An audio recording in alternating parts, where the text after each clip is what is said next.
Oi, gente, eu sou a Laís, faço parte da Lago, que é a Liga de Ginecologia e Obstetrícia aqui da Unir, e eu vou falar um pouquinho sobre alterações fisiológicas da gravidez, junto com a Esté. A gente vai falar um pouquinho sobre esse tema. As alterações fisiológicas da gravidez, a gente vai ter tanto locais quanto sistêmicas, né? E as modificações durante a gravidez, elas acontecem por fatores tanto hormonais quanto mecânicos. Eles devem ser considerados normais, né, mesmo que afetem a saúde ali da paciente. E a aceitação materna desse feto, ela vai resultar no isolamento do embrião, num ambiente ali semipermeável, e assim a resposta imunológica materna, ela é modulada, permitindo ali uma gravidez saudável, né? E aí, eu vou falar um pouquinho agora sobre as alterações locais, né, da gravidez. O primeiro órgão que eu vou falar é o útero. Ele vai sofrer grandes alterações, porque é ali que o feto vai ser recebido, né? É, o volume do útero ele vai ser muito alterado. Vai sofrer uma hipertrofia e uma hiperplasia celular pelo estímulo hormonal ali no início da gestação. Então, o útero sai ali de 60 gramas, né, com a capacidade de 7 ml, 7 centímetros, chega até a 1 quilo, né, com capacidade de 4 a 5 litros e 30 centímetros de comprimento, né, no final da gestação. Então, é uma grande mudança. No início da gestação, o aumento, né, de estrogênio vai estimular essa hipertrofia e hiperplasia das células miometriais. Vai ter um aumento ali no tecido conjuntivo das células, das fibras, dos líquidos intersticiais e um aumento no tecido endometrial, como um todo, né? E vai começar também ali a produção do tampão mucoso, né? Com o avançar da gestação, essa hipertrofia e hiperplasia vai diminuir e o útero passa a crescer, mas por estiramento mesmo. À medida que o feto cresce, o útero vai estirando, né? E aí vai acontecendo um afinamento gradual aí na parede uterina. Ele aumenta de tamanho no início de uma maneira assimétrica, por quê? Porque ele cresce mais no local da implantação do blastocisto, né? Que é um sinal conhecido, que é o sinal de Pisca-Seq. Ele vai ser anteroversoflexão uterina, que comprime ali a bexiga e deixa a mãe com poliúria ali no início da gestação. Então, é um sintoma muito conhecido, né? Daqui a poliúria, sempre no banheiro. Vai aumentar muito a vascularização, né? E vai ficar mais amolecido e a sua consistência é alterada. Uma coloração mais intensa, minhosa, aumentou o fluxo sanguíneo, né? O fluxo sanguíneo de um útero não gravídico é de cerca de 50 ml de sangue por minuto. Já o útero, no final da gestação, chega a 500 ml por minuto. Então, muda muito, né? O fluxo sanguíneo aumenta muito. E ele vai ter também uma reação tecidual, né? O endométrio, ele é capaz de reconhecer o concepto sendo algo não reativo, e o crescimento uterino, ele apresenta uma curva, e essa curva precisa estar dentro dos parâmetros. Por exemplo, a altura acima ou abaixo deve sempre acender um alerta. Por isso que toda consulta a gente tem que medir a altura uterina, para ver se tem alguma alteração. Caso der mais alto ou mais baixo, a gente tem que procurar o que está causando isso. Por exemplo, em 12 semanas, ele deve estar saindo ali da síntese, né? Da síntese com 12 semanas e com 20 semanas está ali na altura da cicatriz umbilical. O colo uterino, a gente vai ter alguns sinais, né, que vai de mudança, como o sinal de Godel, que ele fica mais amolecido, né, pode apresentar também uma inversão da mucosa, vai levar a algumas ectopias, que é uma alteração fisiológica normal da gestação. A rolha de Scholler, né, que é o tampão mucoso que se forma a partir da secreção das glândulas cervicais do útero, que, por ação da progesterona, tornam-se mais espessas durante a gestação. A mudança de posição também, né, o colo, ele apresenta-se posteriormente, e no final da gestação ele vai se anteriorizando e centralizando. O apagamento, né, o apagamento nas primíparas, ele ocorre antes do momento do parto, ele vai se apagando, né, com um tempo ali mais próximo do final da gestação, e multíperas não, é diferente, é só ali no momento do parto mesmo. Os ovários, ele vai ter uma maior vascularização, como todo o sistema genital feminino, né? Só que a função ovulatória vai estar suspensa. E o corpo lúteo, ele tem a função ali de esterodiogênese inicial, né? Que é mantido pelo HCG, até as 12 a 13 semanas. E aí, quando ele não evolui, né, com a queda deste hormônio. A vagina e a vulva, né? Ele vai ter o sinal de Cloge, que as paredes vaginais ficam mais arroxeadas também, causado ali pela essa grande vascularização, né?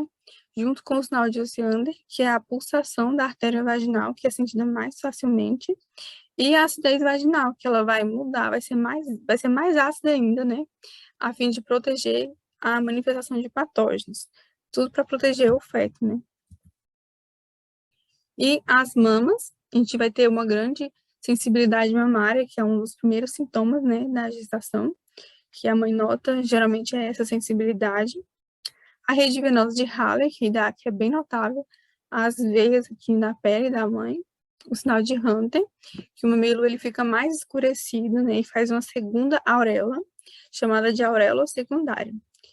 E o tubérculo de Montgomery, né, que eles são glândulas sebáceas que começam a hipertrofiar para hidratar ali o mamilo para preparar para a amamentação, né?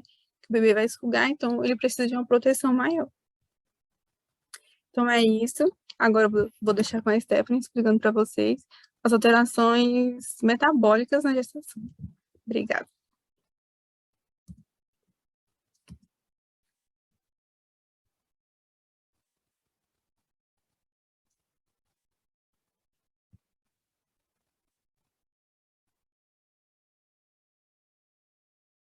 Então, pessoal, dando continuidade, nós vamos falar agora das modificações sistêmicas da gestação, que são aquelas modificações que acontecem nos sistemas, no organismo todo da mãe. Vamos dar início falando sobre as alterações do metabolismo. As alterações endócrinos metabólicas do organismo materno visam garantir o aporte nutricional do feto para que ocorra um bom desenvolvimento. Isso ocorre devido às várias transformações hormonais que nós iremos ter durante todo o período gestacional. Durante a gestação, nós temos aquilo que nós chamamos de parasitismo verdadeiro. O que é isso? O concepto vai sempre ter prioridade, ou seja, ele vai roubar os nutrientes da mãe. Mesmo em longos períodos de jejum, o concepto ele vai sugar a glicose, o aminoácido, as gorduras, ele vai ter sempre preferência nessa nutrição. Então, para que a mãe não entre em perda, não se sinta prejudicada, algumas alterações no organismo, como por exemplo, o aumento da deposição da gordura, são feitas para se manter a homeostase. Então, a gente vai ter a lipogênese aumentada, aumento da síntese de glicerídeos, de glicerol, para o feto ser nutrido e a mãe não ter problema. É recomendado que a partir da 20ª semana a grávida passe a aumentar em 400 quilocalorias a sua nutrição diária, para o feto ser suprido e a mãe não ter problema. Essa alteração metabólica, ela se dá a regulação hormonal. Então, durante toda a gestação, nós teremos picos e diminuições de hormônios que vão repercutir em todo o organismo. Por exemplo, no início da gestação, a gente tem um aumento da liberação de insulina, para que o feto possa se apropriar de mais glicose do que a mãe. E no final, a gente tem, por exemplo, o aumento à resistência à insulina devido à liberação do hormônio lactogênio placentário, que é um hormônio produzido pela placenta. Então, toda essa alteração de metabolismo, ela é regulada e contrarregulada por esse equilíbrio e desequilíbrio hormonal, buscando sempre manter a homeostase do feto e da mãe. Nós temos também uma alteração no metabolismo hídrico. Acredita-se que algumas gestantes podem acumular até 8 litros de líquido. Nós teremos o aumento do volume intra e extravascular. Esse aumento vai ter repercussões, como, por exemplo, edema de membro inferior, mas também repercussões sistêmicas no sistema cardiovascular, como a gente vai ver daqui para frente. Alguns fatores são responsáveis pela retenção de líquido, como, por exemplo, a retenção de sódio, novo nível de osmolaridade, diminuição do limiar da sede, a redução da pressão oncótica. Tudo isso são fatores que vão fazer com que esse organismo retenha líquido. No sistema circulatório, como já falamos, né? Devido a esse aumento de líquido, o volume sanguíneo materno ele aumenta consideravelmente durante a gestação, podendo atingir picos de 30 a 50% maiores do que os níveis pré-gravídicos. Essa hipervolemia no organismo materno está relacionado com a necessidade de maior suprimento sanguíneo em alguns órgãos, como, por exemplo, a região genital, o útero, a placenta, o cordão umbilical. Então, vai ocorrer uma nova vascularização que necessita de maior quantidade de sangue. Ao passo que esse volume aumenta, nós também temos o aumento na concentração de células vermelhas, cerca de 30%. Estabelecendo um estado de hemodiluição, uma vez que o aumento de células não acompanha o aumento de volume sanguíneo total. Então, mesmo com essa hipervolemia, a gente tem um aumento de células e eles não estão equiparados. Então, a gente vai ter aquilo que a gente chama de diminuição da viscosidade plasmática, porque nós teremos o maior volume para a mesma quantidade de células. Isso gera uma anemia fisiológica, né? A concentração de hemoglobina vai estar levemente diminuída devido a essa hemodiluição, e por isso são aceitos valores de hemoglobina de 10 e 11, são considerados normais na gestação.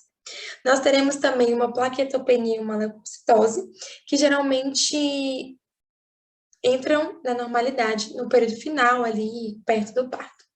A gente vai ter um aumento do débito e da frequência cardíaca. Essa frequência cardíaca, ela pode aumentar em torno de 15 a 25 batimentos por minuto, devido à elevação do volume sistólico.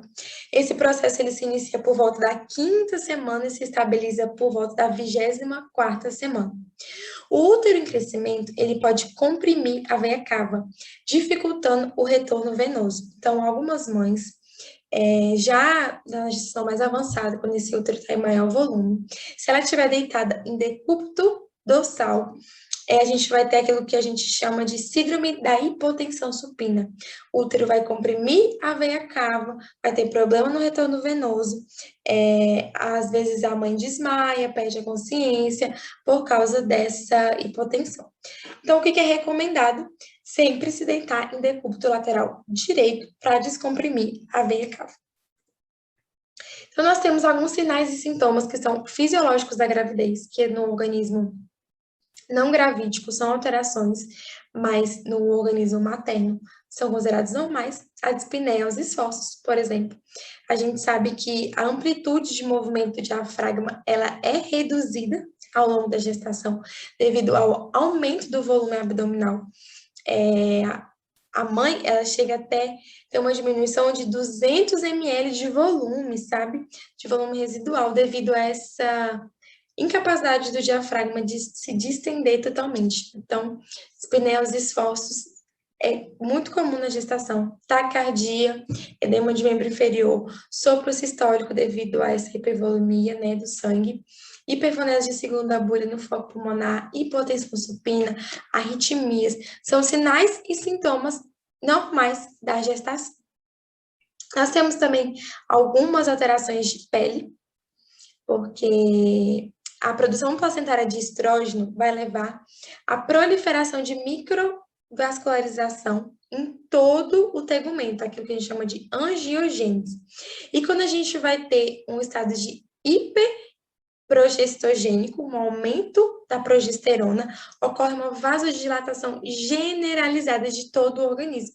Isso repercute em eventos vasculares bem visíveis na pele, como, por exemplo, o eritema palmar, além do aumento da secreção sebácea, a sudorese, tudo isso devido a essa vasodilatação e a essa angiogênese.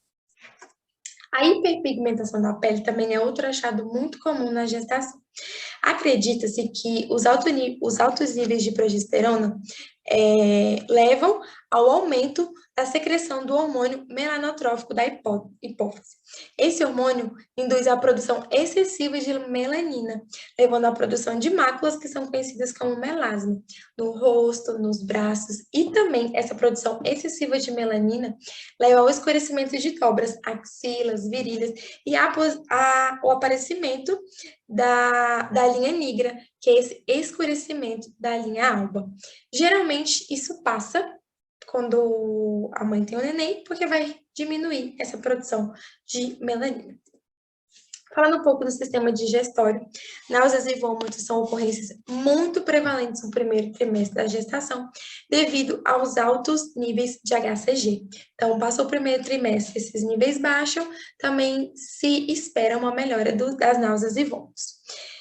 Só que a progesterona, ela também vai agir no esfíncter esofágico inferior, porque ela vai causar um relaxamento da musculatura lisa. Então, esse esfíncter esofágico inferior, ele fica constantemente relaxado.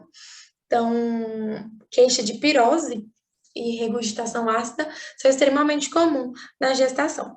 Além disso, esse relaxamento da musculatura lisa diminui a contratilidade do intestino. Então, outra queixa bastante comum devido a essa alteração hormonal é a constipação durante a gestação. Essas aqui foram as referências que nós utilizamos e espero que vocês tenham aprendido.